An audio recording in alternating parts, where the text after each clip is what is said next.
Welcome everyone here tonight to the Core GT series. This is week number 8, coming at you from Virtual Road Atlanta. Made a little bit infamous by the Whittington brothers back in the day. If anybody knows what's kept in those storage containers off the back, take little packages delivered by air whenever. But if anybody watches VinWiki, they'd know the story. So hopefully you'll enjoy that one.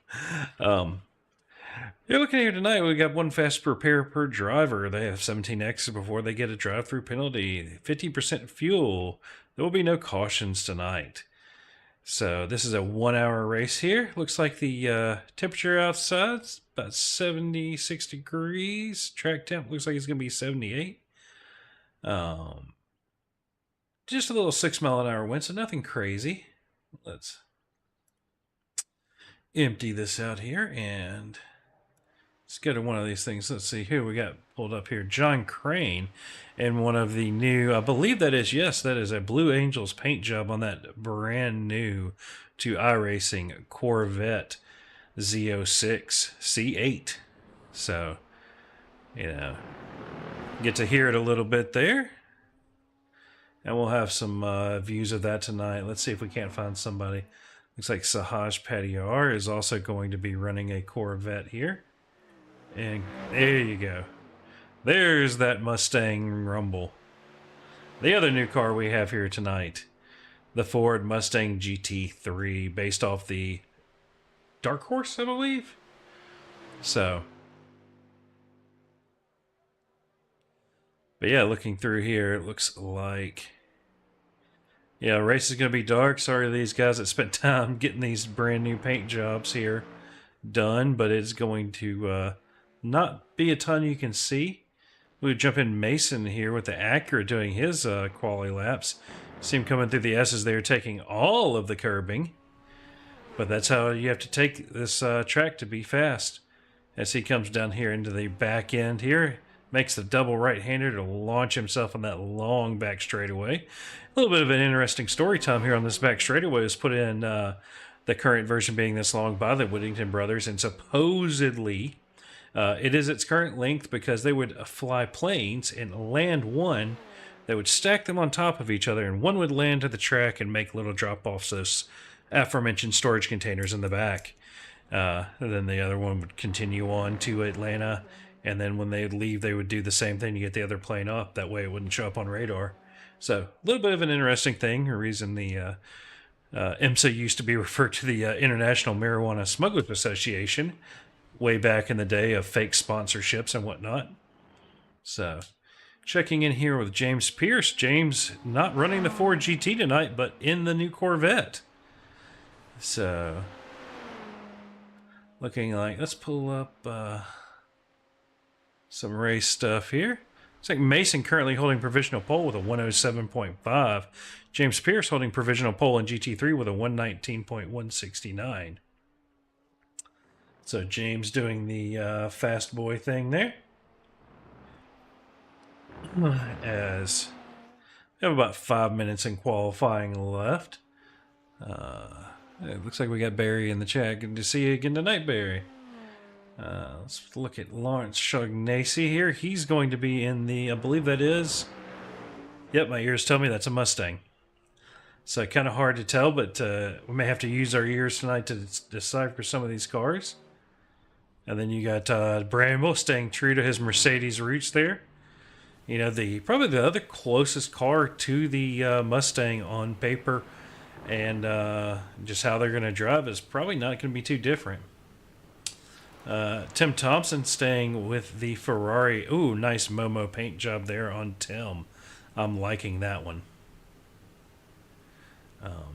Looking here, Jake Browder. Looks like he stayed with the Mercedes, or sorry, not Mercedes, the BMW here. Kelly Porter staying with the Ferrari this go round. Kevin Peake, a teammate for Jake Browder, they're also staying with the Mercedes. Thaddeus Marshall, and yep, I was not surprised on that one. A camo 212 paint job on the Corvette done by Mr. Parks Dela Cruz. Who else do we have in here? Not seeing Dominique Ford setting a time just yet. Daniel Nans has not set a time. Morgan Smith has not set a time. Oh, I believe those are due to some penalty point accruals holding up from last time we ran. Looking back through here. Let's see. Looks like we're going to be missing Dave Tilford tonight, and looks like he might be currently hanging out on a boat. So, looks like we're also missing Powell Casca due to work here tonight. So, a little bit of a smaller field. Looks like we should have about 17 guys that are going out on track so far. Let's see who else is still running around. We've got Taylor Schaefer here. What is he going to be in? Looks like Mr. Schaefer is running Corvette there. So as I say, unfortunately, as they come down here through the S's, not... Wait, this is not a new track. I'm going to cheat and do something, guys, real quick. I'll be right back in 3 seconds.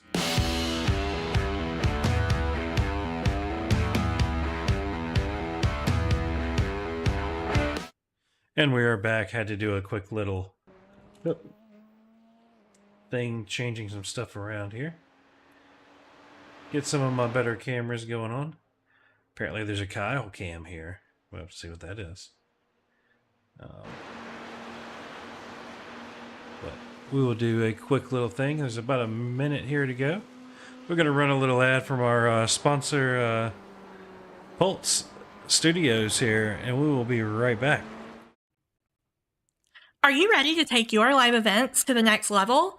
Look no further than Pulse Studio, your one-stop destination for cutting-edge design solutions. Their expert team of designers specialize in crafting beautiful 3D renderings, animations, and content creation for the live events industry that will captivate your audience and bring your vision to life. Pulse Studio also has you covered for interactive guest experiences, anything from touchscreen content to immersing guests in unforgettable virtual or augmented reality experiences, guaranteed to leave a lasting impression.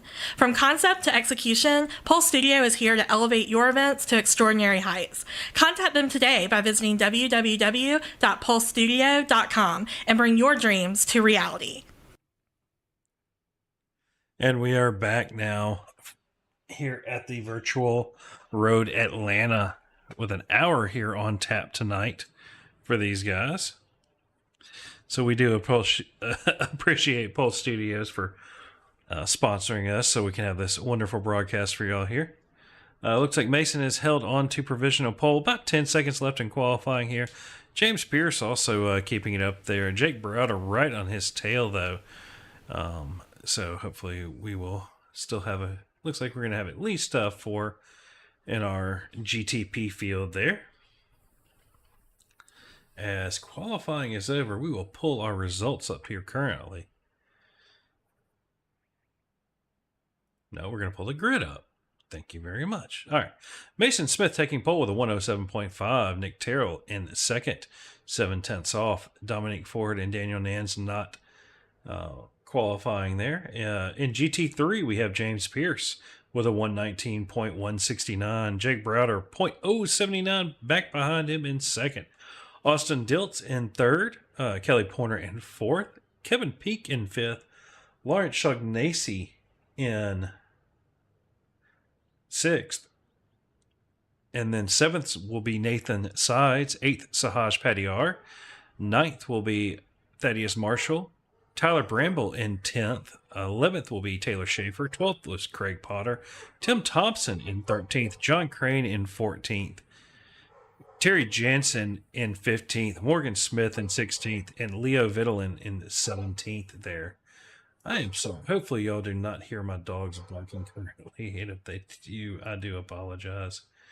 We're going to pull up our race here and grab a hold of Mason. Hit this. There we go. Do I have a zoomed in view here? In my cameras, we have...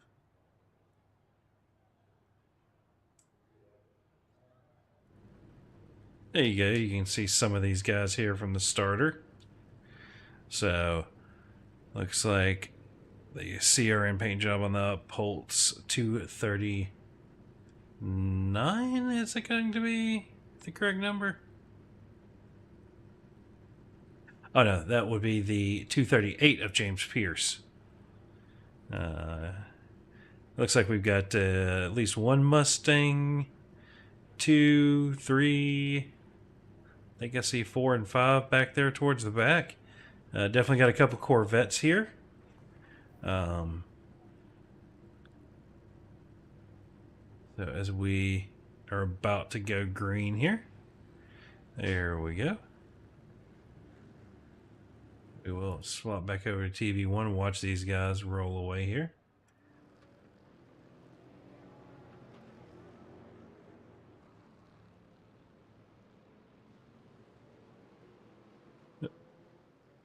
Had Mason's little picture there.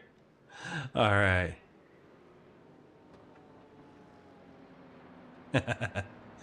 Good to know that I got the advert copy actually working, David. Shaughnessy, okay. Do apologize. I do enjoy butchering names from time to time. So we will try to get that Shaughnessy. Alright. So we got these 4 up here in GTP. James Pierce back here.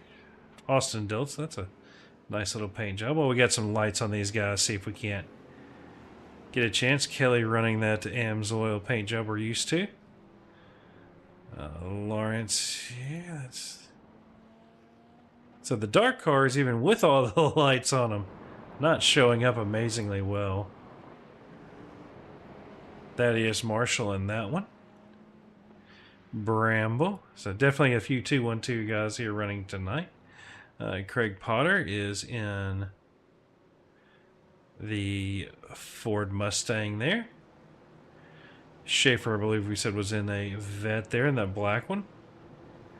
John Crane is in the... Oh, that's the Blue Angels paint job. Tim Thompson in the Momo. Morgan Smith is running a Porsche. Okay. Looks like we have a sole GT3 Porsche here tonight. And Leo Vittelin not making the start now. As we will watch as these guys trundle down the back straight at... What is pacing speed here? Let's pull up our dashboard. Right at 59 miles an hour here tonight.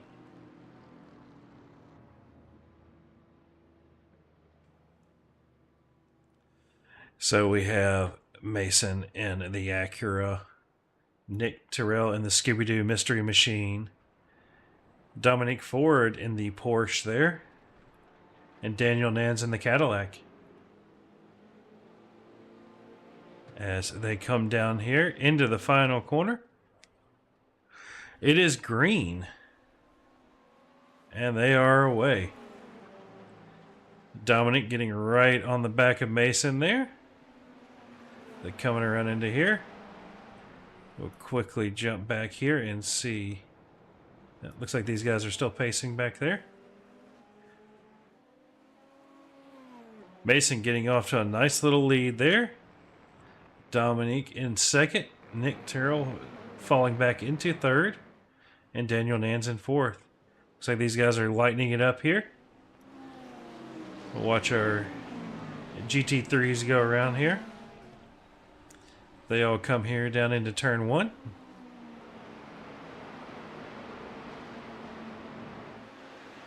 Back through turn 2.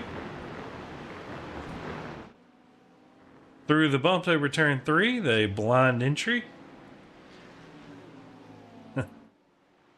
There you go. Oh, that's a nice shot there with all the guys through turn 5.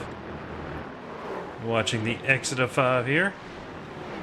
You're going to see quite a few guys running wide. Maybe we'll catch somebody having a little bit of a moment. Not really.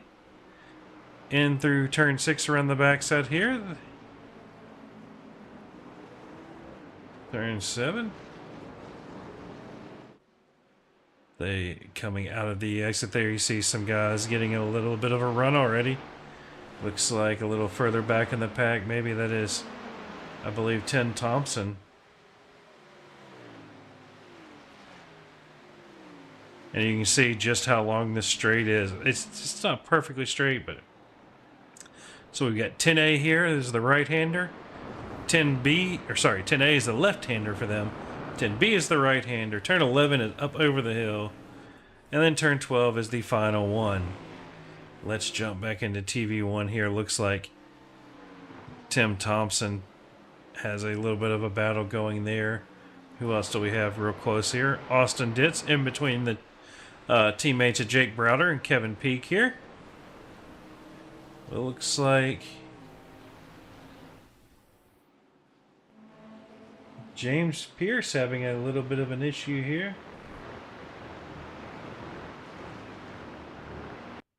See what happened to James here.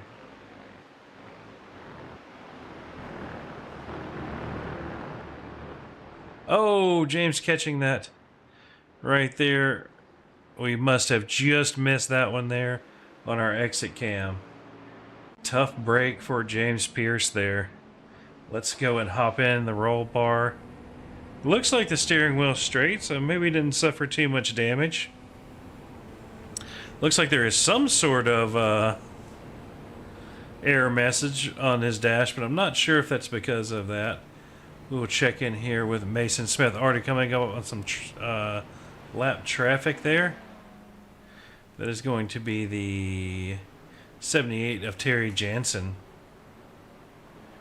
He is now onto the back of John Crane. Quite a gap that was created there. Ooh, couple of guys going wide. No, that's going to be John. No,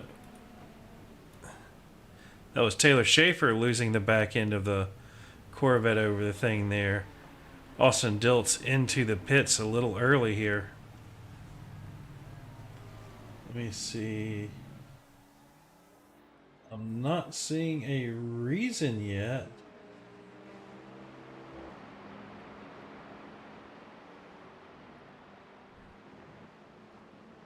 Let's see if something happened down here. Any reason he would need to go get a fast repair.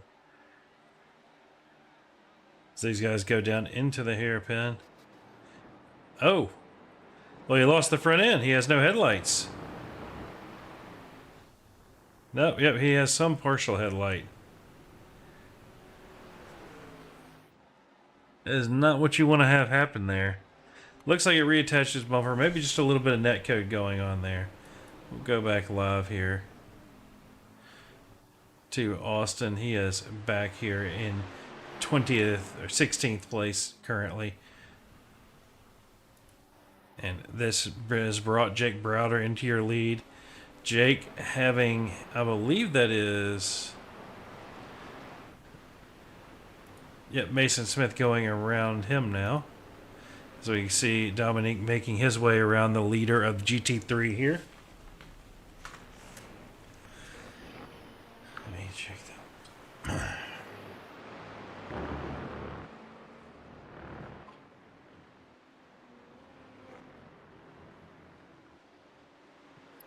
All right. Whew. Let's see here. What do we have? We have Kelly Pointer has the Mystery Machine Acura going around him there. Let's see. Looking here. Who do we got in a close battle? We have a three-way. Oh, that's the. Let's see. That is going to be Daniel Nans there in the GTP. Coming down in here. Is he going to look at the inside of the Mustang? Thinks about it. Decides maybe not there. Probably going to line it up to try to take him on the exit there. Or sorry. That is the Cadillac GTP there. Only one we have here tonight. As we can see the speed difference between these two classes. As they go into turn one. No contest. Sends it around the inside, around through the outside. Slows it down, gets it going. That is Daniel Nans past the GT3 field. Currently Mason out to a 4.6 second lead over second place here of Dominique Ford in the Porsche. So, kind of dark out there, but you know, they're about the same on the headlights. It's not too bad. Compare that to the Cadillac. Yeah, maybe the Cadillac might have better headlights. So you can see the BMW, as always, has had kind of dim lights.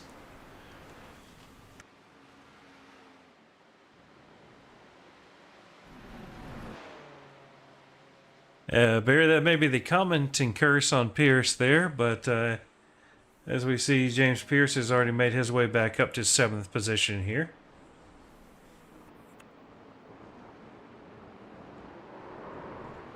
Ooh! That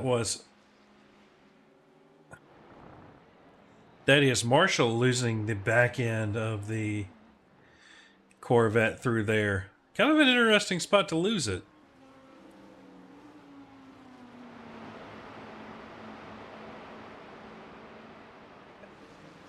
As looks like James is going to be setting his sights on the just about 1 second ahead there, Lawrence Shaughnessy.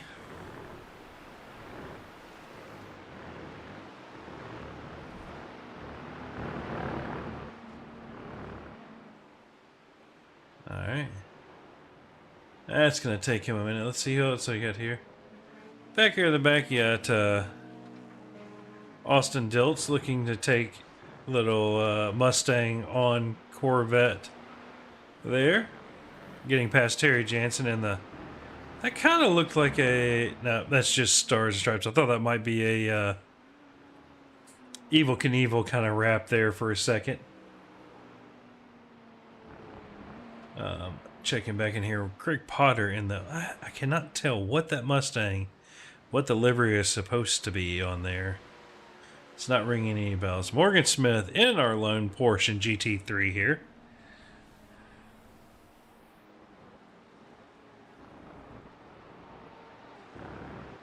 As we are 8 minutes into this 1 hour race, Jake Browder still leading here.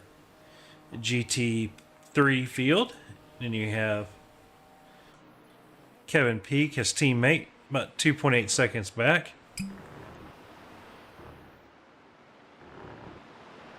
I'm gonna have myself a little bit of mead here. Some of the Mead?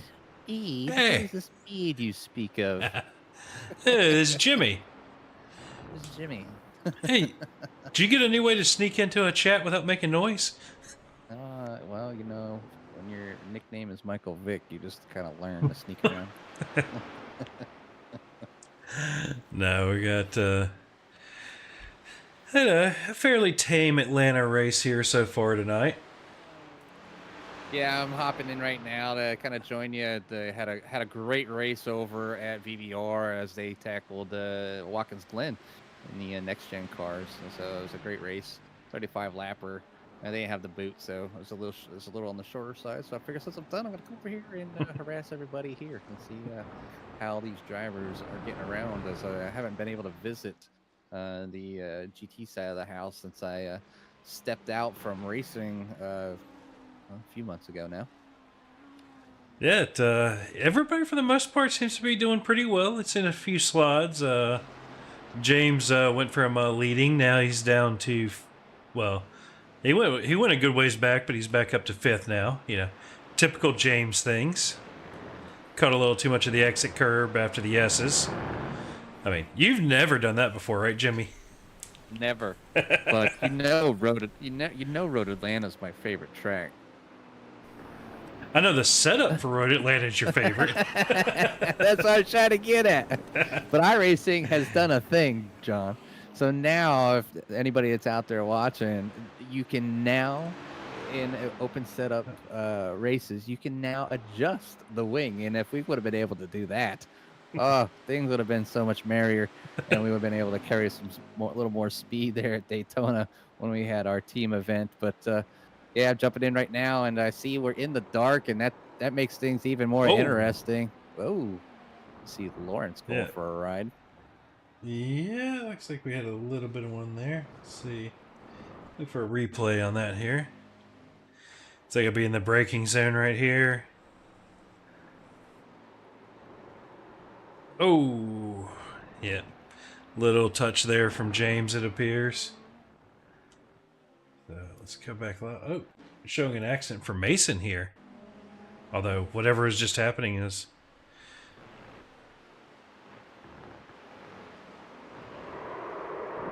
Road Atlanta being Ooh.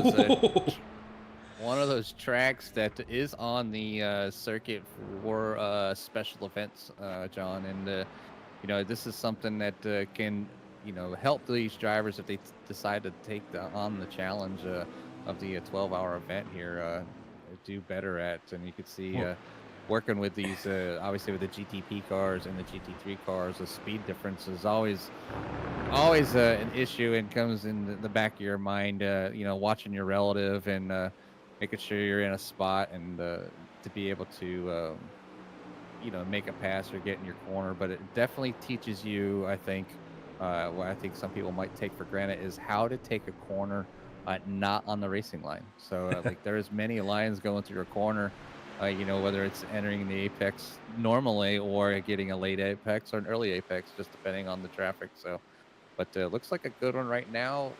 Just kind of catching up here. It does look like Dominic Ford's out front with Mason Smith following not too far behind, and Nick Terrell, and then Daniel Nance. You only have 4 GTPs out there? Yep. I think a couple of our GTPs. Thad dropped down to GT3, and then I think we're missing a couple guys that are on vacation this week because Dave Tilford is not here with us tonight. Actually, looks like he's sitting out on a boat currently. Well, there ain't nothing wrong with setting out in a boat. Hopefully you're getting some fishing in. You see the Daniel Nans was trying to make a pass on Thad there, and I'm just watching there. Like I said, I haven't had a chance to watch some of these drivers, and it's really about just setting up the pass. A slower car doesn't necessarily mean you dive in on them and stuff like that. You really got to give that GT3 in front of you, or that slower car, that opportunity to make their run and stay on track. But he was able to finally make the move there on Thad and make his way around some of these cars. But it does make difficult passing down through the S's, and it really is sketchy not only for the GTP driver but for the GT3 drivers as well. So I know this season we're going to continue to finish this thing out with the multi-class. I do hear rumor, and possibly next season just being a single class, and probably to run the GT3s. And I think that's going to do a lot of good wonders for a lot of the drivers, John. It's going to basically, it's going to take out that one aspect of the multi-class driving with the closure rates, and maybe somebody tempted to make a send when not needed. But it also, with core, if you're out there watching and you're interested in running these road races with core, they have we have our own scoring system. I don't know how much you've talked about it, but the core rating system that Dave Tilford has put together, and basically allows to track all the driver stats, and puts everybody in their own kind of like an AM, like a pro and AM, so that they can still all the different divisions. Have a divisional rivalry there, and if somebody does that well, they'll actually get moved up to the next class, and that's the way it should work, I think. And they give these guys some good practice out here and running these cars. And I know a lot of drivers come out and they want to see, they want great racing, they want to partake and get around these tracks. It's a lot of fun to get out here with these cars and do the left and rights with these cars that have a little more downforce than maybe some of them oval cars that maybe some of these drivers are used to. I do know that a lot of the drivers here, they hang out with each other. You got some good teammates going on, through the field as well. I know a lot of them are actually setting up to run the next event here, which is going to be the Watkins Glen, 6 hours to Watkins Glen. So basically you only need 2 drivers. Get yourself and a buddy, and you go out there for 3 hours and you try to do something and make this thing fun. But right now, I thought they allowed one driver for the 6 hours now. I don't know about the special events. I do know, like for the they have some team endurance events that are a bit lower. I'm not sure if the 6-hour race is one of those. It might possibly be, but I mean, you could do a 6 hour by yourself, Jimmy. You've done it. You've done 6 hours in a shot. Yeah, I mean, it's just last week. I drove all the way to Orlando from Pensacola, so I mean, that takes about 7 hours. So I mean, plus a fuel stop. So it's all the same. It's a lot of fun, but there's a big difference between driving on the highway and then going out here and sitting in your rig and running for 6 hours straight. Doing lefts and rights, and I don't know about you, but I know I sure do get a good sweat and workout trying to manhandle all the unique toys that we can acquire to add realism to well, everybody calls it a sim or a very well put together video game, but it's just a lot of fun. And I haven't had my family doesn't live close enough to have the opportunity to sit down in the rig, or and I don't have too many friends in the area either, but usually from the people that do, I was talking to, I think, Avi Vishvasam a while ago, and he said when his friends come over, they want to give his rig a try, but quickly realize how difficult it actually is to race a virtual car. So, but Uh, anyways, out there right now, Dominic Ford doing what he needs to do, leading the the GTPs, but looks like Jake Browder out to a nice little lead over Kevin Peak with 5 seconds. I'm trying to see if there's any kind of battles going on for you to kind of focus in on, but got the only thing I see Craig is back Potter there and with Tim Craig Thompson Potter. here. Yep. Yeah, there. She's, yeah, so you Little see Tim Thompson looks Ford like v he. Ferrari. Yep. So Tim getting around Craig Potter back there for P16. So it doesn't necessarily need to be, the front of the field where you get good racing. And that's what I like about road racing. And when you get a variety of people in there, just because you're slow, you're probably not always the slowest guy. There's probably somebody around your skill level or somebody that you can catch up and hopefully be that inner league rival that you can push each other. But yeah, it's good to see the new cars out there, and I want to kind of see how they looked at night, and definitely impressed by the new vet and Ford. I see a lot of drivers out there tonight putting them to the test, and especially with the lights and stuff like that. So I don't know about you, John, but I've come to like the new cars that they've added so far tonight, this week, with Uh, the Ford Mustang and the Corvette that they added to the GT3 series. I haven't got to drive them yet. I've been dealing with some stray puppies for the past few days, but yeah, looking at them, they look amazing. I kind of wish the Corvette sounded a little better, but other than that, I mean, they look pretty nice, and yeah, but definitely, I don't think they're completely overpowered. Is the difference between James Pierce and his qualifying? We can look at their best laps here real quick.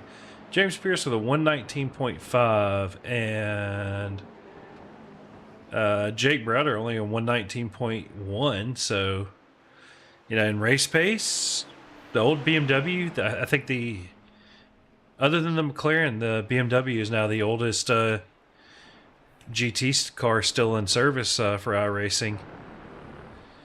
Well, the BMW did get that upgrade, switching to the M4 from the other one that they had. It's now in the legacy file.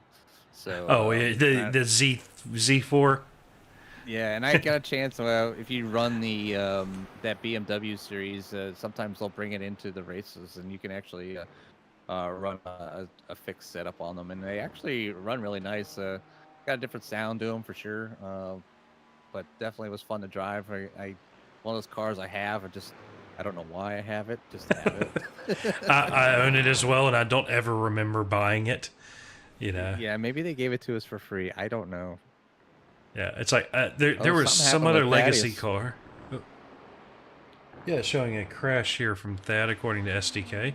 Oh, which by the way, none of the new cars are in SDK yet. So And I'm sure we'll be getting an update with that here soon. As far with a lot of other things, SDK's got to catch up with the rest of the world. But yeah, just kind of getting loose coming out of there through the.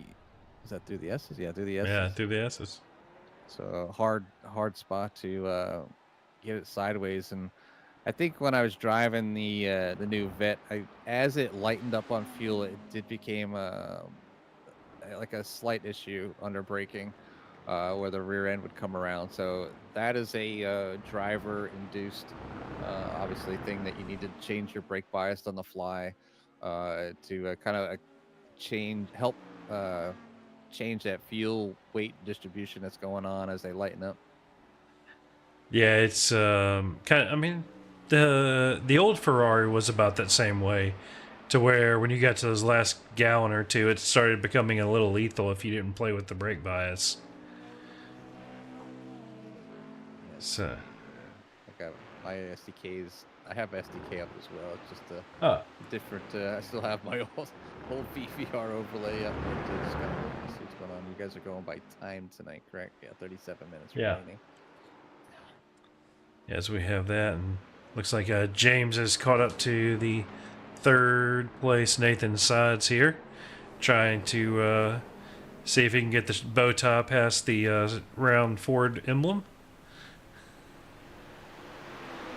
So. Yeah, speaking of bow ties out there, I'm surprised Sean Goodwin hasn't elected to quickly join in the GT3 series. So, Sean, if you're out there, the vet is now on the track for the GT3s. Get your ass out here, because I know you're a huge vet fan.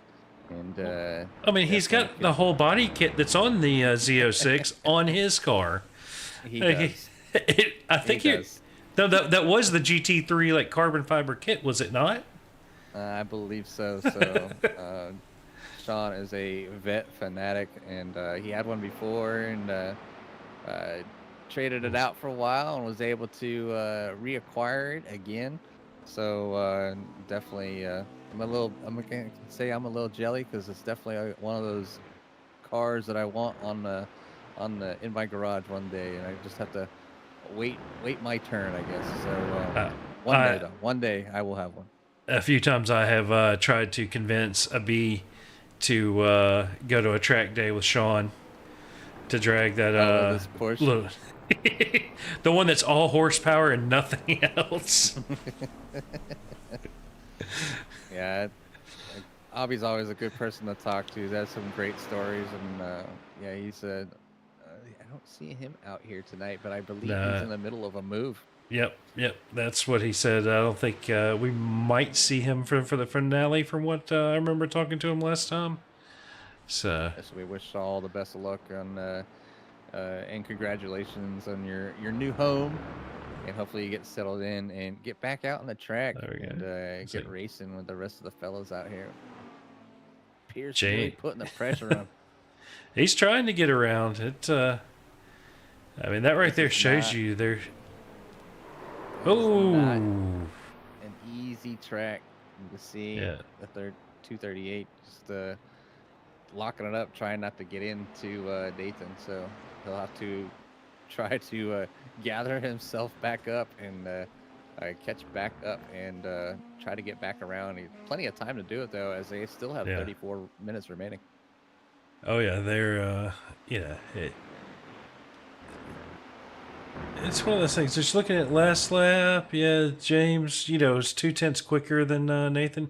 It'll take him a while to catch back up, but Jake Browder's still out there in first, kicking in the hot lap times 9 seconds above his teammate Kevin there. And Mason stopped a little bit earlier. So Mason tried stopping a lap earlier before Dominique. Pull up our pit strategy here, and looks like he may have cut into the lead a little bit, but Dom looks like he is slowly stretching that one out. Although Nick Terrell making it an extra lap beyond, so be interesting. I think all the drivers have have their own strategy when it comes to pit stops, and trying to judge when they can pit and when they can come out and be in maybe a little bit clean air and gain that little bit of extra time on the drivers out there. But yeah, Dominic Ford doing a fantastic job right now, still out there to looks like to be a 7-second lead over Mason, and then back here with Nick Terrell. Yeah, Nick hasn't pitted yet. Job too. Oh no, he just came in. Okay. For a second, I guess we caught him on his out lap. I was about to say, if he makes another couple minutes, he might be able to one stop, but does not appear to be the case. Yeah, I know the fuel burn on the GTPs, especially being 50%, you'll probably end up having to, within an hour, they'll probably have to make 2 stops. That's for sure. I do know they do burn through fuel quite fast. I've had my I've had a little time in them, and Dominique keeps trying to get me to get back in them, and I really need to buckle down. And now that I got my pedals, I got pretty much dialed back in, and the iRacing's made some changes to the GTP cars, especially for the rain. So they're saying that they do handle better and are faster in wet Oh, conditions. I don't know how much better, but we've got guess we'll have to GT3s go. in before the 30-minute mark, so we might be looking at a 2-stop race here tonight. Or maybe somebody's going to try to stretch it out. Maybe somebody back there laying back a little bit to take that spot. Well, Kelly Yeah, just you started another lap at almost 28 minutes. If Kelly can sneak in one extra lap, that'll put him past the 30-minute mark. Yeah, right now it looks like Lawrence still hasn't came in. Kelly's still out. Austin Dilt's still out as well. So they're at 31 minutes right now, and it takes about 1:20 seconds for those drivers to get around. So it should put them where they only need to make 1 stop. Now the question is going to be those drivers that stopped. See, Austin lap came in on 20. lap 2 because he had a little bit of a front end damage incident. But Yeah. Kelly being in the Ferrari now, I know when we ran GTs last, that Ferrari burned fuel like crazy. And except when it first came out, Kevin Foster put that thing to a test and did a whole race without stopping. That was That was the old Ferrari. that was when they changed to the new Ferrari. We had both Ferraris at the time, and he elected to use the new one. Him and Paul Butler. No, that's what I'm saying. That's when they came out with the 488 from the 458. Oh yeah. Not this new one. We've had so many Ferrari updates. Well, Like, come on, of all the cars that I want them to update. I mean, don't get me wrong. I think my new favorite car is like the Mustang and the Vet. I think I'm enjoying the Mustang more than the Vet, to be honest. Just the way it handles it kind of suits my driving style a little more. Yeah, they really want iRacing to update the McLaren. And I know a lot of drivers out there, they're hoping for some other cars to be added as well, the Lexus and the Aston Martin. I don't know if there's any others that are big-time cars out there, but yeah, Kelly Pointer finally came in, got himself some fresh fuel. So that's going to put we'll see how this thing handles out.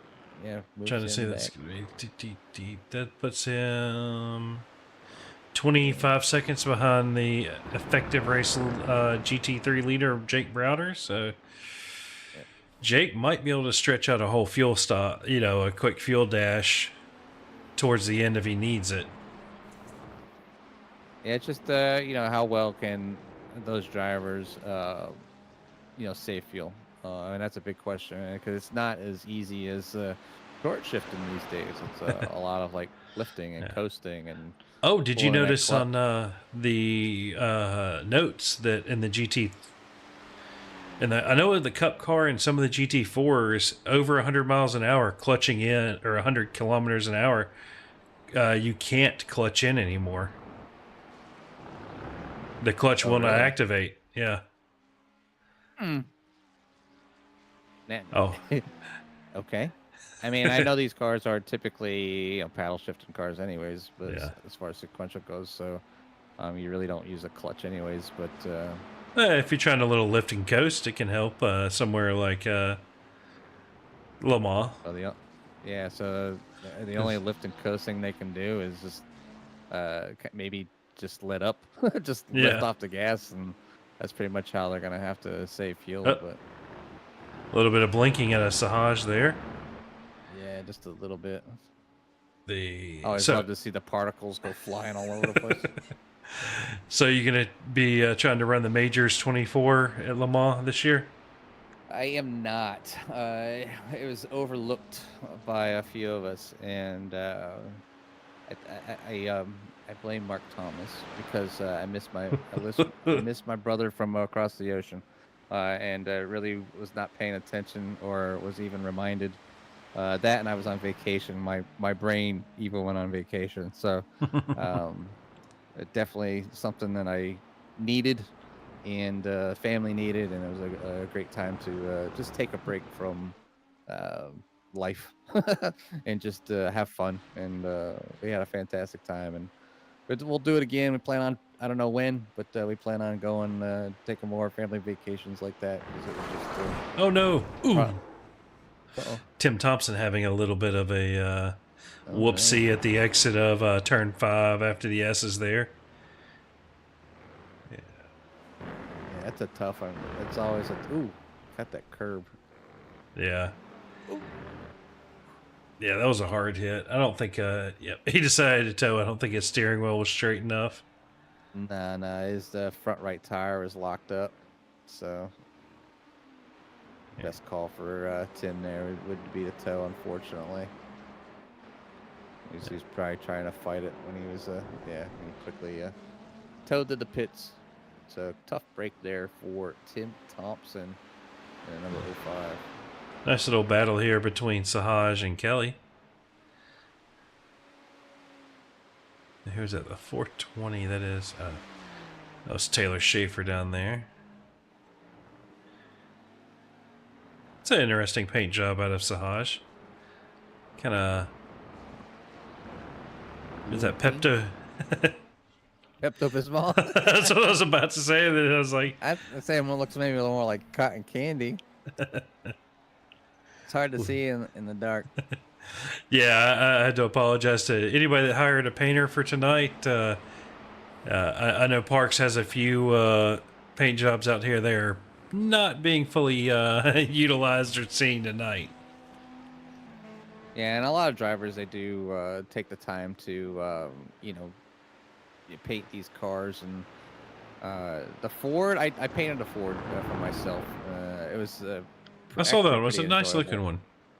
Yeah, it came out pretty good. Now I did a Corvette for James Malino, and that one was a little more difficult, a lot more angles and dips and bends on the flat skin they give you to wrap these things up, and it does take some time. And I just wanted to get him something out there that he could run out there with a new car, and so I got something put together for him. So maybe I'll work on it again and see if I can spruce it up just a little bit. But it takes me so much time, John. I just I'm not one of those guys that does them all the time. I started because I wanted to be able to make my own, because you can really, as much as many cars as I drive, you can really add up the extra dollars to pay somebody that actually has some talent that does these things. And there's a lot of things you kind of learned on the way. I've been racing now for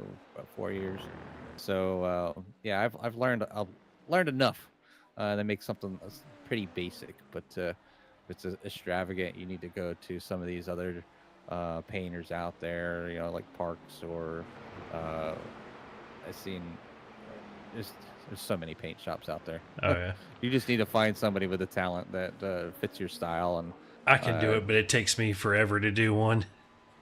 yeah, it's I can do, obviously, plain paint and a couple stickers, no problem. But then you start adding like some cool designs on lines and fades, and then oh, by the way, I want chrome, and then I want this part of it matte, and like, so you're doing all kinds of spec map stuff. So Yeah, I have no but clue how to do the spec max stuff. Well, I mean, technically I do, but that's a whole headache for another.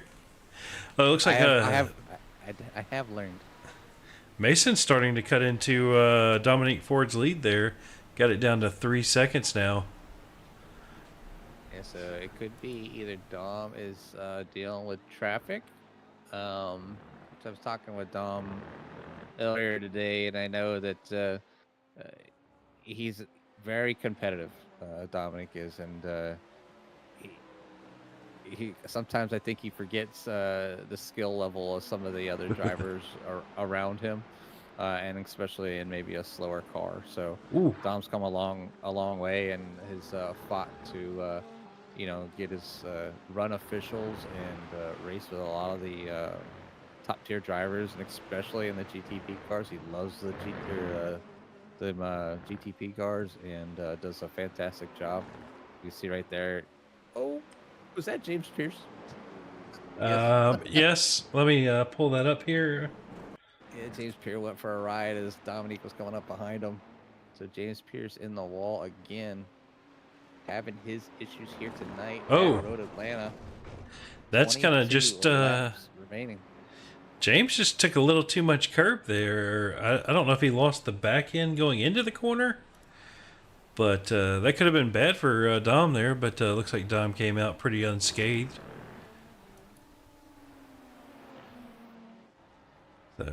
Dominic in the Porsche, Mason in the Acura.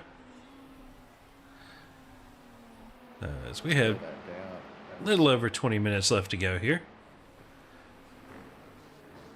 Which means the GTP should be coming in for fuel here in a little bit. Be interesting to see if Mason tries to undercut Dom again. You never know. So trying to get a look at Dominic Ford's car, see if he got any front end damage from that one. We can try to look at the rear chase. Yeah, if you look at the rear chase, you can see a little bit of left front damage. A little bit. It's about a foot back, I think. Yeah, so I said a little bit. I mean, I guess you could say a lot of it. These cars are very big. No, they're not. Have you ever seen one in person?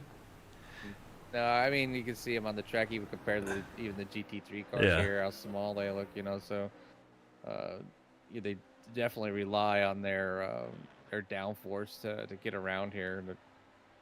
Let's see. Is he going to turn one? It looks like he's still glued down pretty good for turn one, so that little bit of damage doesn't seem to be affecting him, not a terrible amount. I've seen Dom drive some pretty beat up cars and get some pretty decent speed out of them. That's how that's how talented he is, and being able to kind of cope with the car and I think we know from the Nürburgring last year, don't hand Jimmy a car that has any damage. Yeah, I've kind of reclaimed myself with the Nürburgring. I will call my lonely 6 incidents over the amount of laps that I did at Nürburgring a win any day, especially after my first race there. I may have had 30 or 40. Like almost 70 incidents, 3 meatballs. I mean, I was totally a wreck on my first attempt at the Nürburgring. So, but that was, quite a few years ago now. But yeah, definitely I've come a long way as far as being able to get around there safely. But I now, it's now one of them tracks that I have a large amount of laps on. So, it's just making sure I get, a good week of practice in prior to that long event. But I usually tend to, when that one comes, I'm usually racing that track for almost a month. So it's really, I really don't care about BOPs when they come out, because supposedly BOPs are supposed to equal the cars out a little bit, but and I think that's more geared to the top tier guys, because a lot of if the cars are better per se, the top tier drivers are the ones that are looking for every single angle or inch, meter, millimeter of track to be faster than the next person. So, but either way, Dom's still out there doing a pretty decent job. He's got 18 minutes out there. He needs to hold on to the lead, but with that damage, I believe it is affecting him. And Mason Smith has now got that lead down to 2 seconds, John. Well, before the damage, Dom was, let's see, let's pick it up here. If we look at, there you go. Well, last lap, Mason was quicker. The previous 2 laps, Dom was 0.2 quicker. So Let's see one more lap and see what happens. But Mason was able to run a little quicker than Dom has the entire race. So yeah, it'll be interesting. Yeah, the question is Mason pushing like crazy, and is Dom just saving his tires so that he didn't have to take tires the next stop, maybe saving a few seconds? You never know. Damage is having a little bit of effect on that car as well, so I'm we'll have sure to he'll take figure his out. fast repair in the pits. Yeah, I'm sure it might force Dominique to pit early. With Mason closing in on him as fast as he can. Now I don't know if he has the fuel to go the rest of the way, but I doubt it there. well. But Nick Terrell just kind of doing his thing, keep him going. But Daniel Nan's about 8 seconds back as well. So those 4 drivers really kind of out there just trying to get some more track time. I would definitely use the time to, if you plan on doing the Road Atlanta course later on in the year. But it looks like John Crane has just taken a crash here. Yep. Let's see. Yeah. Here we go. What happened?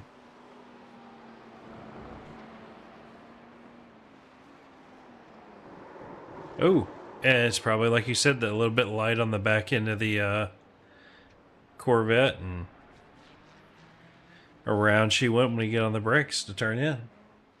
Yep. So it's really about paying attention to that fuel, like how much you got left. And I remember racing with Mark Thomas and Carl, and there'd be certain percentages of fuel on certain tracks, depending on the car we were driving, and be like, all right, we are at this much fuel. And it was for the driver. It was a call that we used to make. So the driver, if they felt that they needed to change their brake bias, would. It's important to change brake bias, as needed. I've always wanted to get in the habit of changing brake bias per corner. But they say once you do that, because you can, it will help you get through the corners, obviously. But once you do it, you'll never go back. But it takes a lot of, you're already fighting the car and fighting traffic. The last thing that somebody's thinking about is coming in and trying to change brake bias on a fly. And it's one of those things you have to know the track already, like the back of your hand, and then you're just dialing it in and out. Yeah, it's just like with a manual. If you're having to change gears, you're just adding one more thing. It's like changing another gear for every corner. Yeah, pretty much. It's just another thing that you need to learn how to do and learn how to, compensate and get through. And I think the first part, one of the tracks we did it on was actually the Nürburgring, and it was at like certain sectors. Like after you get to a certain corner, be like, all right, up. We had it like written down, like, all right, up a click or down 2 clicks or whatever. And it would Daytona was the only one that I would ever do that for, and I would do it for turn 1, change it back, and then I would do it getting back onto the back straight. So essentially I was using the same brake bias for turn 1 and the bus stop, and then another one for the rest of the track. And it's like, okay. Yeah, sometimes you gotta do that. I mean, it does help. But that was in the old Ferrari. That was it was a little more lethal on spinning if you had the brake bias just a little wrong. Oh yeah, especially some of those cars that entail or need the trail brake. So if you're one like a McLaren, McLaren is notorious for needing the trail brake. And it's got two wooden frame rails. I had my season of driving that car, John, and it was, don't get me wrong, it was fun. It's fast. When you can get it hooked up, it's fast. Oh yeah, I remember chasing you and Derek that entire season, and it was just going to be which one of us screwed up more each race. Pretty much, but it was a lot of fun running those cars, and I'm glad I got the opportunity to actually put some time in them. But now it's the old dog on the track now, and Definitely, probably not many people out there that will even think about getting into it, especially now with the new cars out and plenty of other options to choose from. Uh, but I think that the BMW is always going to be a staple, always a very stable car, and you can see Jake Browder right now out front with Kevin Peak, doing a fantastic job with 1 and 2 in the GT3 class. And then Huh. you got the new cars kind of spread out throughout the rest of the field with a sprinkle of a Ferrari I thought and I saw one a Porsche, flame out of one. the BMW, which I've never seen that before. It looked like a little blue spot on The down, the passenger yeah, side. yeah. When they shift, they actually, if you're near the mufflers, you can catch them. They all do it. Okay, well, I guess that's a new effect they've tied in at some point. I mean, it's not as good as the McLaren's Fireball show. Oh no. Yeah, that's the key element why if anybody's driving that car is the flame show, and it's definitely a good car to follow. So if you got somebody that's faster than one and No. they're faster than you, just follow them around. You can just watch. Oh, they're on the Yeah. brakes. Oh, they shifted. Yeah. Or it's oops, ooh, fire, cool. Oh crap! And take Jimmy and Derek both out in one shot. Sorry, I was looking at the flames. Now the brake lights on the newer on the Vet and the Ford are nice. They're a lot brighter, I think, and even when the not only the running lights but the brake lights I think are brighter too. So Yeah, I saw pay. one in the rain, and it definitely seems to punch through a little bit. Which, if you're expecting a wet race, being seen is a good thing. Oh yeah, definitely one of those things that helps. I'll tell everybody to drive a Corvette and um, a Mustang. But from what I hear, I do hear the supposedly the Corvette's supposed to be a little better in the wet conditions over the Ford. That would make Being that sense it's with a the mid-engine. mid-engine. Yep. Mm-hmm. Now, the one thing I would say is if you're running the Ford, make sure you turn the crowd off. Otherwise, it might just pull towards the crowd for you.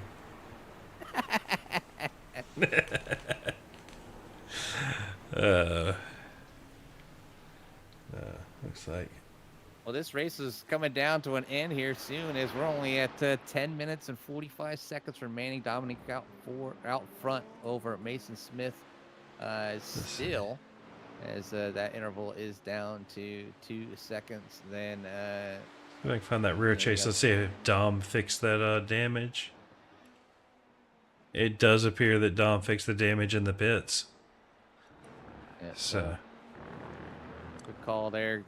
Being able to have that fast repair, that mulligan in the pocket. It's always definitely a benefit for these drivers if they have that. I think some leagues try to run without it, and I know why you run with it, like that one fast repair. Yeah. You never know. Maybe something happens, and there's just not under your control. You just can't. Oh wow! Control. Mason just ate into that gap, down to 1 second behind Dom now. Do we need to have a tech inspection on Mason for a bottle of nitrous? I didn't know the Whittington brothers had returned to Road Atlanta. Yeah, I don't know. I mean, it's you got the battle there between the Porsche and the Acura, so Mason's always been good at running people down, and we'll see how if he can close down and pass him within these next 9 minutes, because we do know how Dominic Ford can. He is aggressive, and that's why he's so fast, and as he pushes that car to the limits. So, and now if Mason's pushing his, it's one thing to catch him, it's another to pass, and it's not super easy to pass here at Road Atlanta. And then could be some of the traffic, and you see Dominic Ford coming up on traffic. Trying to get around and see Mason getting caught up. So, things like that, it's going to really play out here to, who can get around who. And this is where, where it's coming down to the end of the race where, sometimes, you end up making maybe a bad decision, or you're pushing yourself in a bad position where you can ruin somebody's race or whatever. say, But it looks like when they get her Mason ahead. was flashing there a little bit there to get around some of the lap traffic. Yeah. I know Mason's going to want to get around the 101 of Kevin Peak before they hit the thing, and it's going to be close. I don't think... Ew, Mason's not going to quite make it. That might... It's going to keep him off the back of Dom here for a second. They're watching Dominic Ford and Mason Smith battle out, but you do also have another battle back there for Pete, number 12, with Lawrence and Tyler Bramble. Yeah. 8th and 9th in class, respectively. I mean, these are going to be the two closest analogs here on track. You know, you've got the V8 AMG Merc and the V8 Ford. You know, they're both front engined. Both have nice big long hoods. Ooh. Oh. Believe that was Daniel Nans giving both of them a small heart attack.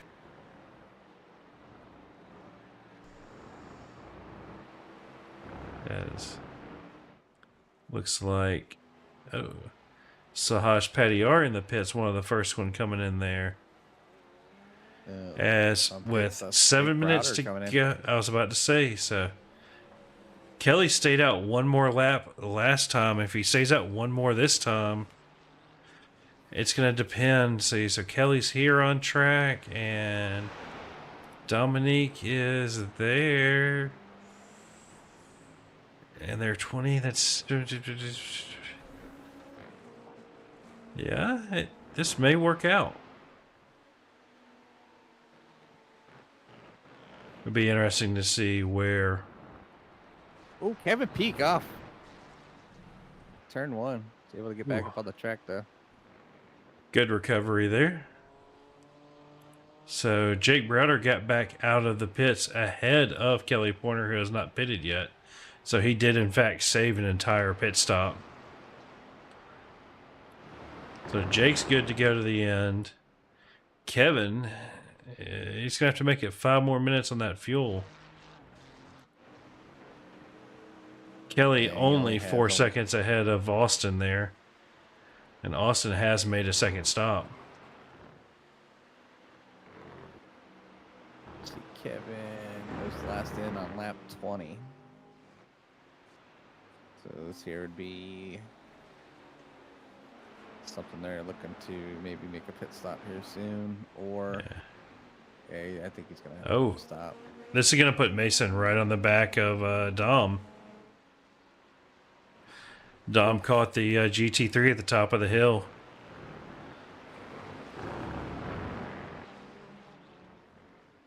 Yeah, that gap is down to 0.1. Are they going to... Ooh. Mason took a look to the outside. Yeah. Yeah, he's good. I don't think the outside's really a passing zone there, Jimmy, but Mason was about to give it a shot. We're going to see a little weave out of Dom trying to break the draft. Doing everything he can to hold off the hard charging Mason Smith as they go through the final turns up over and under the bridge there. Mason getting a nice little run. He's going to try to go wide. Get a little bit of a cutback on the inside of that. Oh, Dom sees the move coming and shuts the door. See, that's the thing is the GTPs, I've never run them at Road Atlanta. I wonder how bad the aero push is if somebody comes across your nose into turn 1 there. Yeah, I'm not 100% sure. I was going to run here one of the 3 or 4 hour events with Dom and the GTP. We ended up running the LMP or GT3, I think, instead. I just not comfortable with because I had all the new gear still dialing in the brakes, so it was not a fun time. But now they're dealing with a little bit of traffic. Dom's gonna try to break the draft, get a little break the draft as much as possible. You see, I see some of the drivers letting up to let them two go. So Everybody this. watching out hard for the leaders here. Hop in with only Mason. 3 minutes. They're probably going to have to go 2 more laps before the end of this thing. Kelly Pointer is in. Yeah, so he did not make it on fuel. They're going to catch some lap traffic through the S's. See Mason flashing his lights.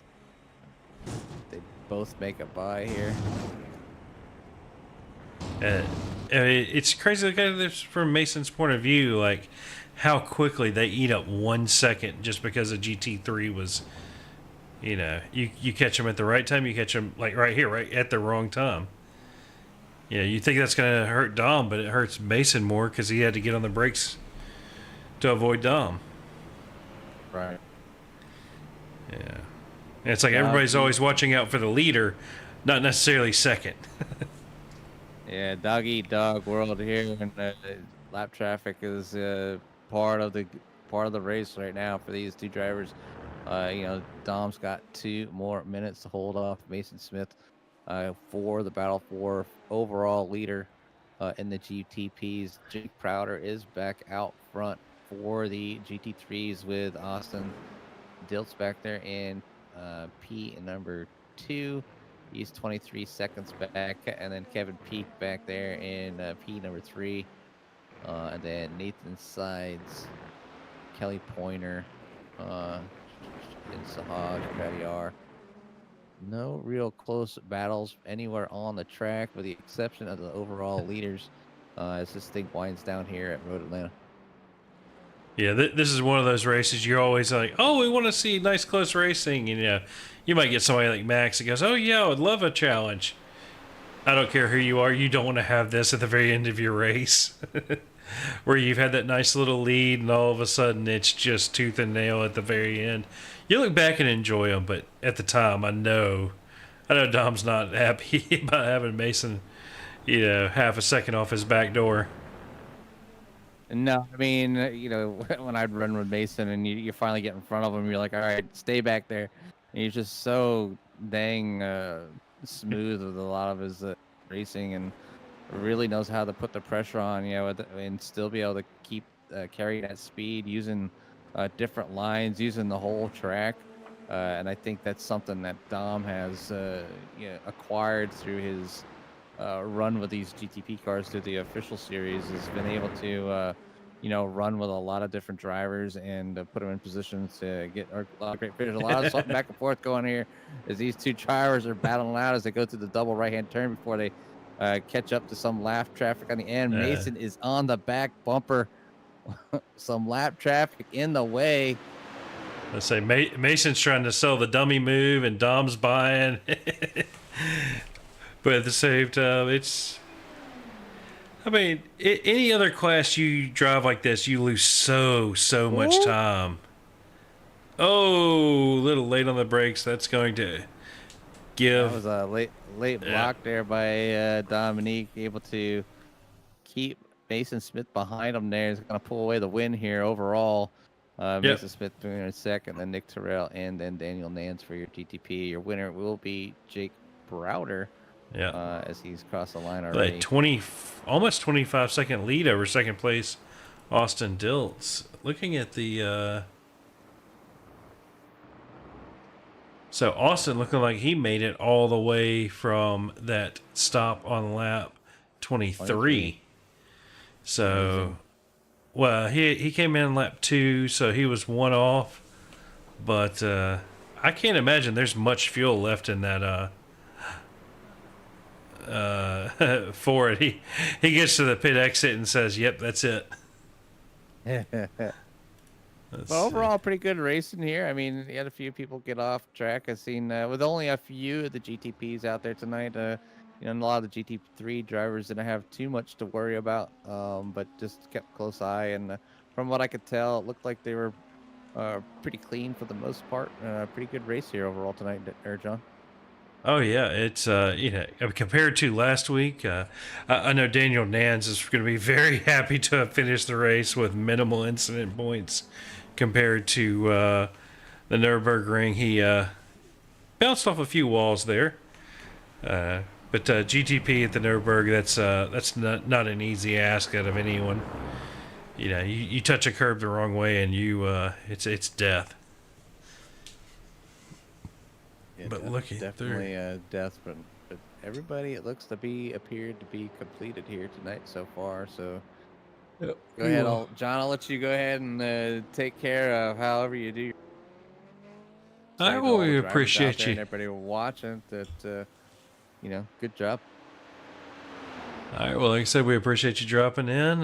Looking at our race results here for GTP, Dominic Ford taking your win here tonight.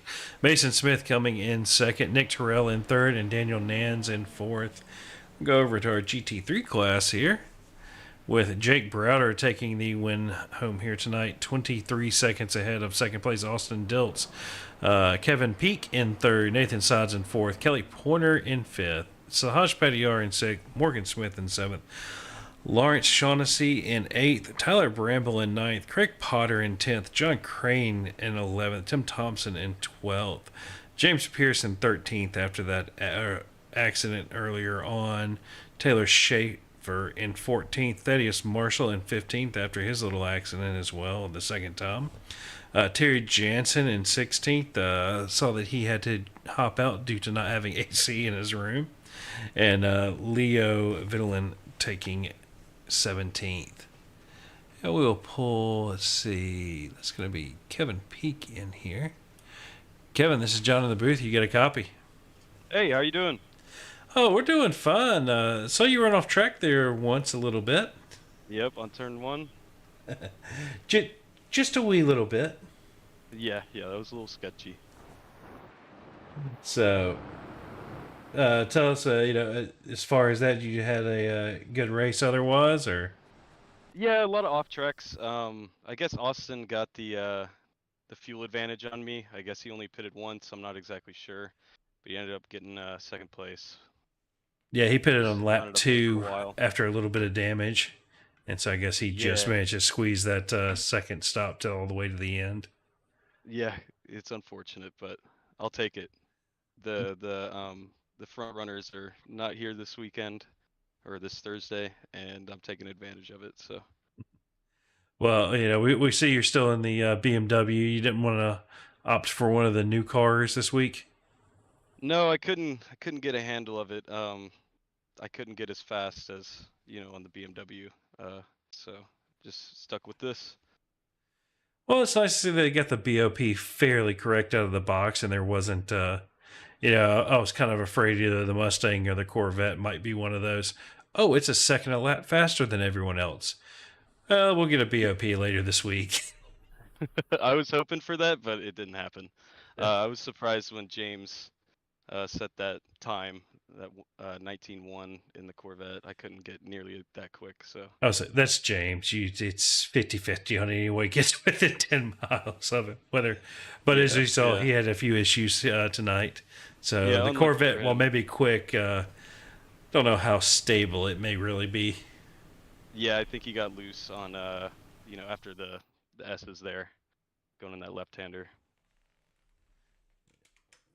So, anybody you want to give a shout out to on that? Let's see, what is it? 101 machine before we let you go. I guess Jake Browder, teammate. Yeah. Definitely Jake taking home the win here tonight. Yeah, he definitely deserves that one. Let's see. Trying to type and talk at the same time. My brain is not capable of that. One thing at a time, John. One thing at a time. But nice to see both teammates here making it to the circle. Let's see. Next week that's. I gotta pull this up here. I have forgotten. Yeah, I don't know y'all's schedule. It's been a while. Well, I normally have it. No. Next week is Circuit Gilles Villeneuve in Canada. That's one I gotta buy and learn. That's a fun one. Yeah, it's don't ever try to run the Gen 4 there, the ARCA car. It's a bad idea. Yeah. When Gen 4 came out, someone said, let's try this. I literally spent an hour just trying to keep the rear tire on the car. Not in a healthy state. I'm just saying not blowing the tire.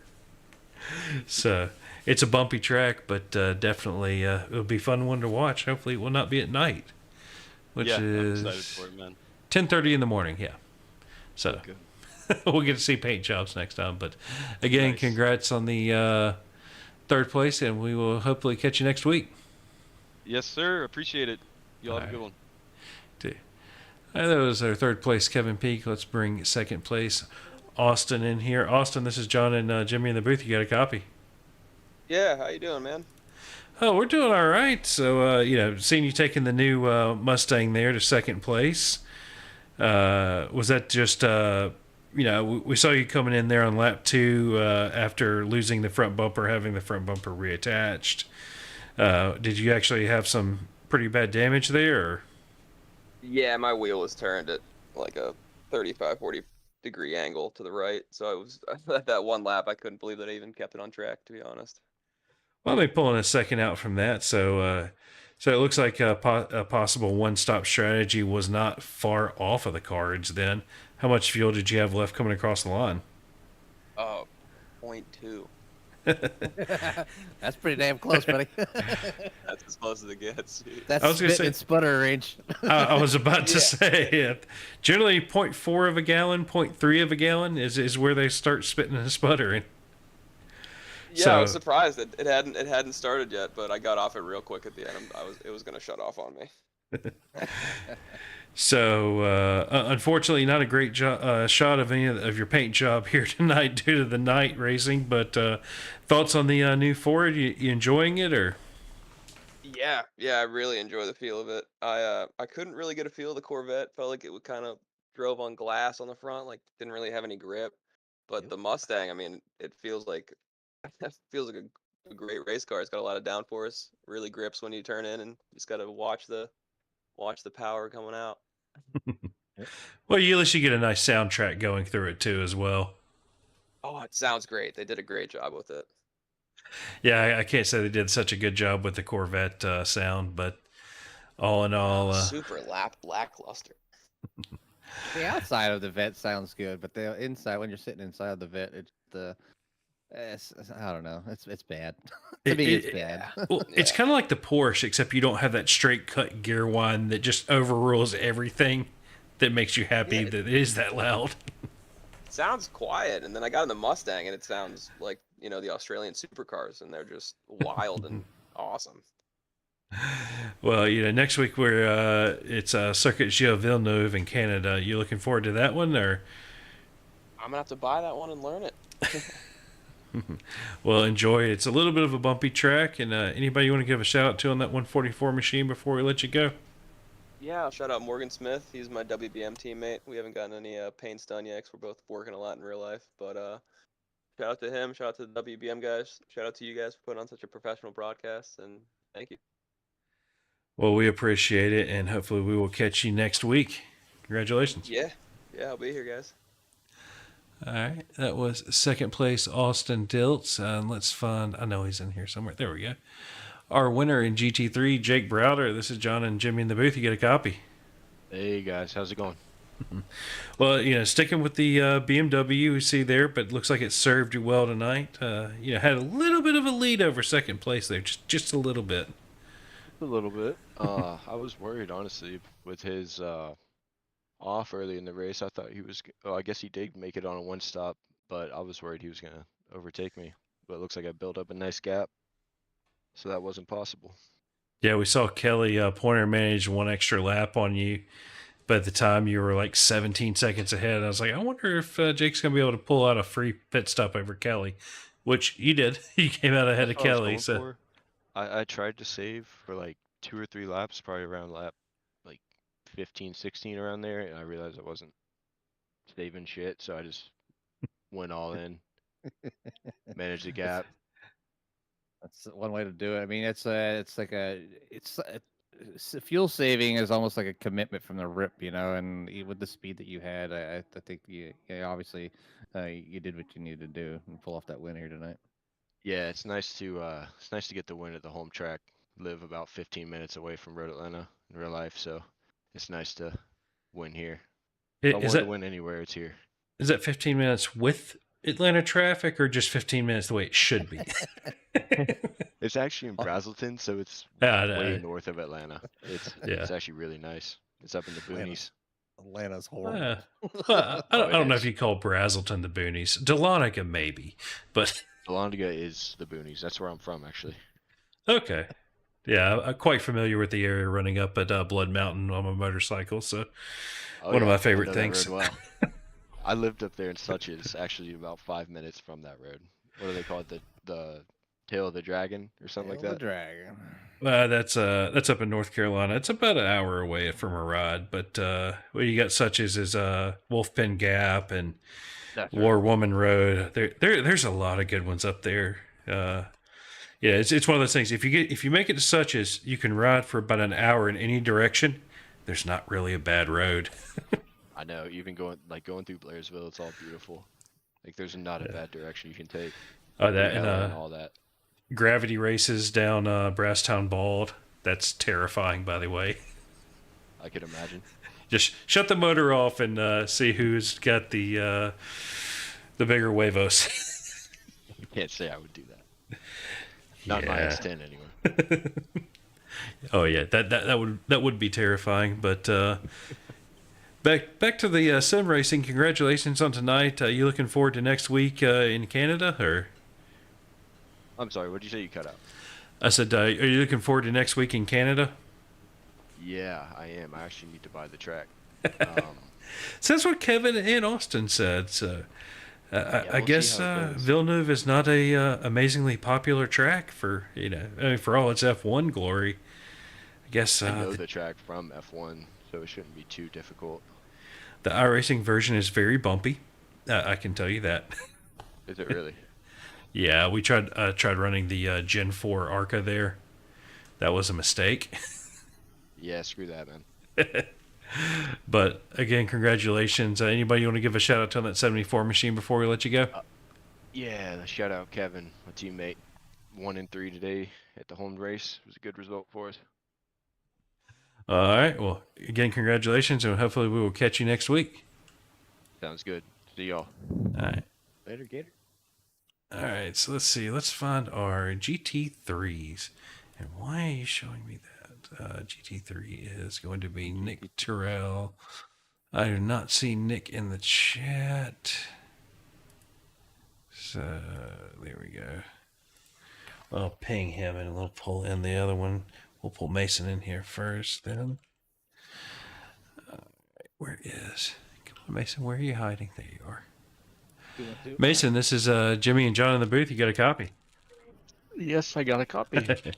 So we saw you there at the end. Take that gap from about 4 seconds down to 3, down to 2, down to 1 very quickly.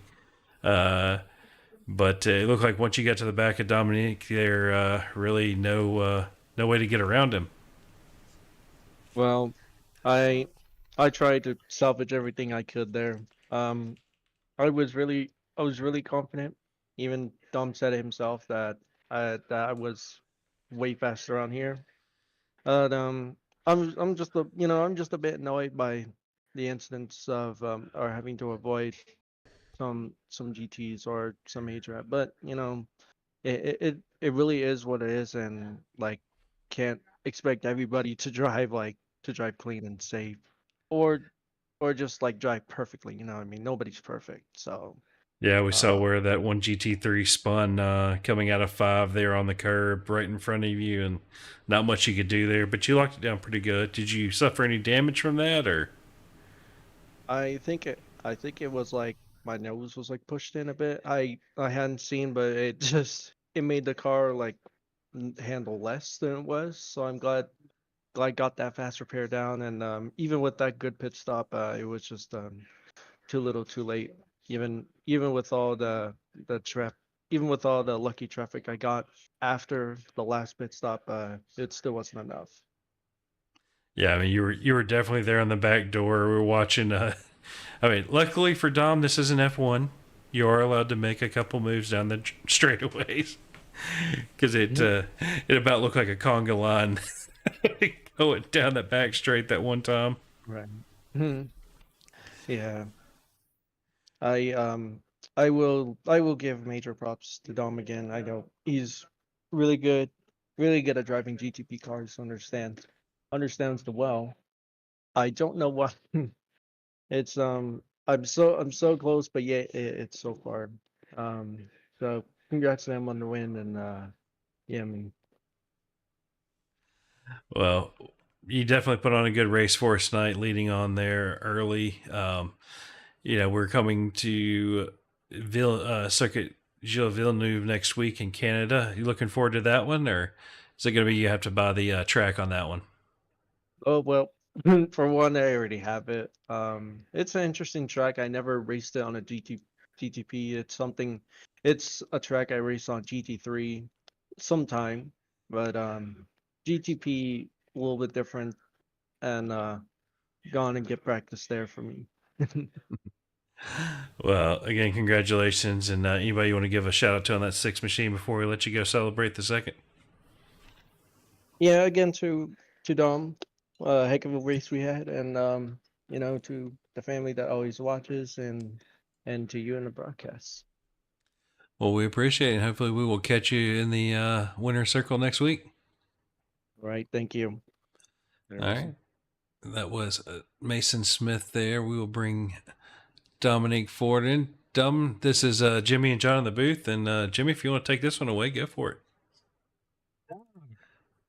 You got us, buddy. I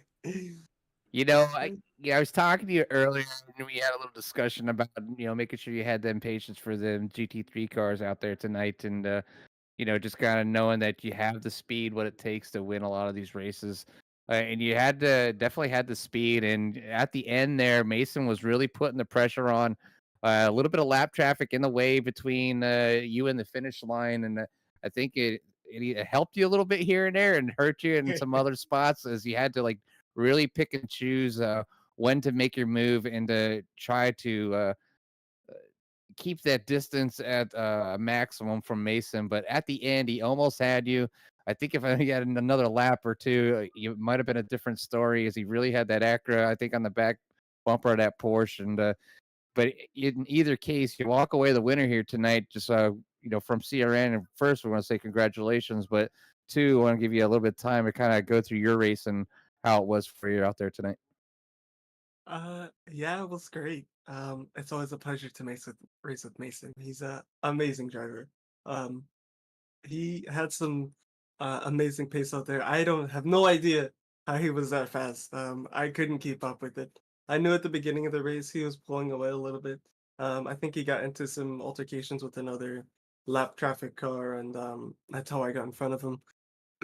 But it was a really clean race. Otherwise, I had an incident with James. I'm looking back at it, and it's a really close call. I thought I had the move there, and he just turned in a little bit, and I just grazed his car, and that caused to really really unsettle his car.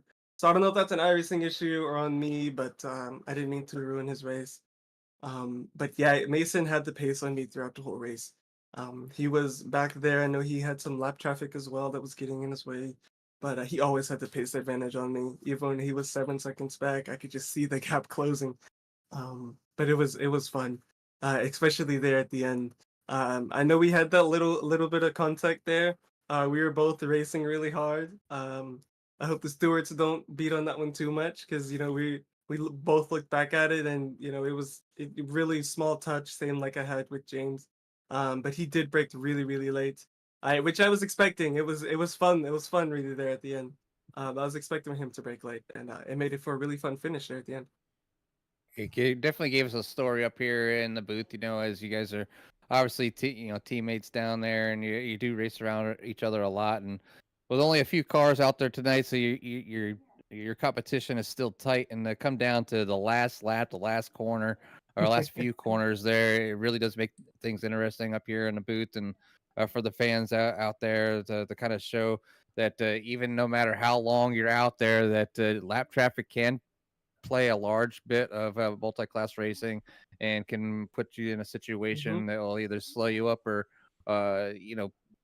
almost take away a lead that you might have had or a win just because of a little bit of luck out there, especially when it comes to multi-class. But you get it done here tonight at Road Atlanta. You move next week out there to Canada.